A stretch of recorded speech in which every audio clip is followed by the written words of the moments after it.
ಧಾರ್ಮಿಕ ಶಕ್ತಿ ಕೇಂದ್ರವೆಂದರೆ ಅದು ಮಾದಳ್ಳಿ ಮುಖ್ಯನಗಂತಿ ಮಠ. ಈ ಮಠದಲ್ಲಿ ಇದೇ ಮಾರ್ಚ್ 6 ಮತ್ತು 7ರಂದು ಧಾರ್ಮಿಕ ಕಾರ್ಯಕ್ರಮವನ್ನು ಆಯೋಜಿಸಲಾಗಿದೆ.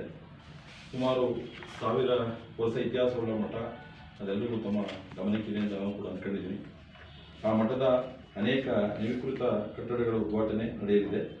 ಅದರಲ್ಲಿ ಪ್ರವೇಶ ಬಸವದ್ವಾರ ಉದ್ಘಾಟನೆ ಕೂಡ 6ನೇ ತಾರೀಕು ಆಗ್ತಾ ಇದೆ. ಜೊತೆಗೆ 16 ಹೊಸ ಗದ್ದಿಗೆಗಳು ಮತ್ತು ಹೊಸ ಗದ್ದಿಗೆಗಳು ಕೂಡ ಉದ್ಘಾಟನೆಗಳು ಆಗ್ತಾ ಇದೆ. ಮತ್ತೆ 63 ಜೋಡಿ ಪ್ರಮಂತರ ಮಂಟಪ ಪೂಜಾ ನಡೆಯಲಿದೆ. ಅದೇನೊಂದು ವಿಶೇಷವಾದ ಪೂಜೆ ಇದು. ಪ್ರಮಂತರ ಪೂಜೆ ಅಂದ್ರೆ ಹಿಂದೆ ಇದನ್ನ ದೇವನೂರು ಮಠದಲ್ಲಿ 50 ವರ್ಷದ ಹಿಂದೆ ಮಾಡಿದ್ದು. ಈ ಜಿಲ್ಲೆ ಒಳಗಡೆ 2-3 ಜಿಲ್ಲೆಯಲ್ಲಿ ಎಲ್ಲೂ ಆಗಿಲ್ಲ. ಅದು ಒಂದು ಫ್ಯಾಮಿಲಿನ ಕೂರಿಸಿ ಪ್ರತ್ಯೇಕವಾಗಿ ಒಬ್ಬರು ಸ್ವಾಮೀಜಿ ಇದಕ್ಕೆ 63 ಜೋಡಿ ಕೂತು ಪೂಜೆ ಮಾಡುವಂತದ್ದು. ಅದು ಪವಿತ್ರವಾದ ಪೂಜೆ, ಪ್ರಮಂತರ ಪೂಜೆ ಅಂತ.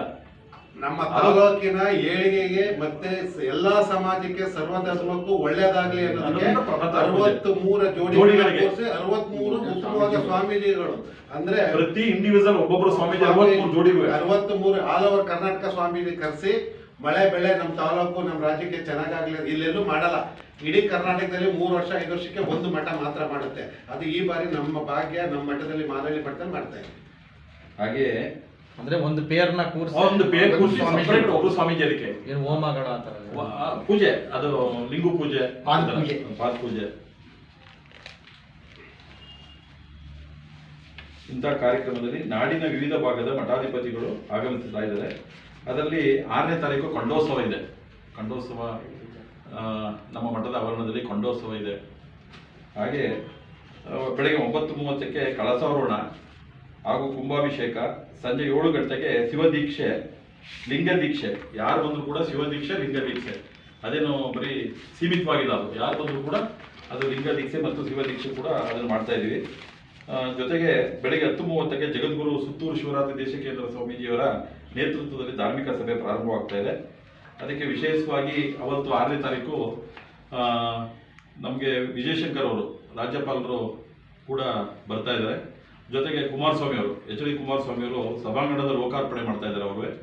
ಮತ್ತೆ ವಿಜೇಂದ್ರ ಅವರು ಬರಬೇಕಾಯಿತು. ಕಾರಣಾಂತರದಿಂದ ಅವರು ಬಡ್ಜೆಟ್ ರದ್ದಿಸಿಂದ ಯಡಿಯೂರಪ್ಪ ಬರ್ತಾ ಇದ್ದಾರೆ. ಅವ್ರ ಬದಲು ಯಡಿಯೂರಪ್ಪ ಬರ್ತಾ ಇದ್ದಾರೆ.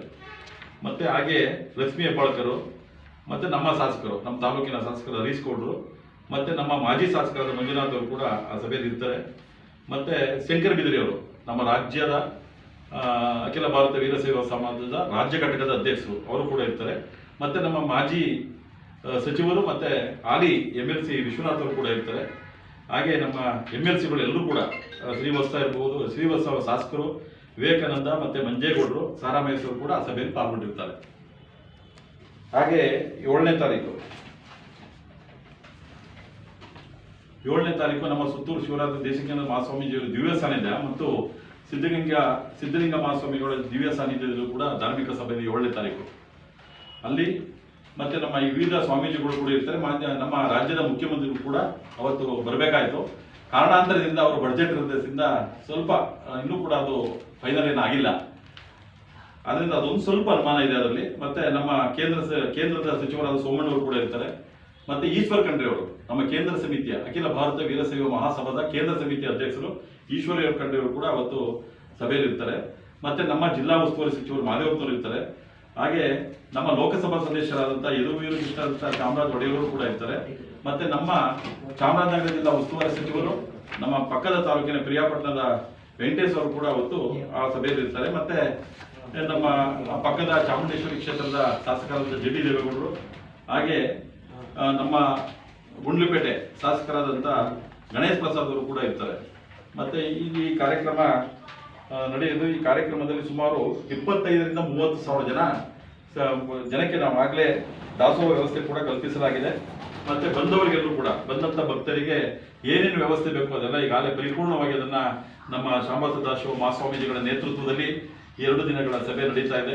ಅದಕ್ಕೆ ತಾವೆಲ್ಲರೂ ಕೂಡ ಮೊದಲಿಂದ ಕೂಡ ಮಠದ ಬಗ್ಗೆ ಬಹಳ ಅಭಿಮಾನ ಇಟ್ಕೊಂಡು ಬಂದಿದ್ದೀರಿ. ನಮ್ಮ ಮಾಧ್ಯಮದ, ನಮ್ಮ ತಾಲೂಕಿನ ಮಾಧ್ಯಮದವರು ಈಗಲೂ ಕೂಡ ಒಳ್ಳೆಯ ಸಭೆ ಆದ್ಯಸಿದ್ದ. ತಾವೆಲ್ಲರೂ ಕೂಡ ಅದಕ್ಕೆ ಹೆಚ್ಚು ಒತ್ತನ್ನು ಕೊಟ್ಟು ಸಭೆಯನ್ನು ಯಶಸ್ಸುಗೊಳಿಸಲು ನಾವೆಲ್ಲರೂ ಕೂಡ ತಮ್ಮ ಈ ಮೂಲಕ ತಮ್ಮನ್ನು ಕೋರ್ತಾ ಇದ್ದೇವೆ.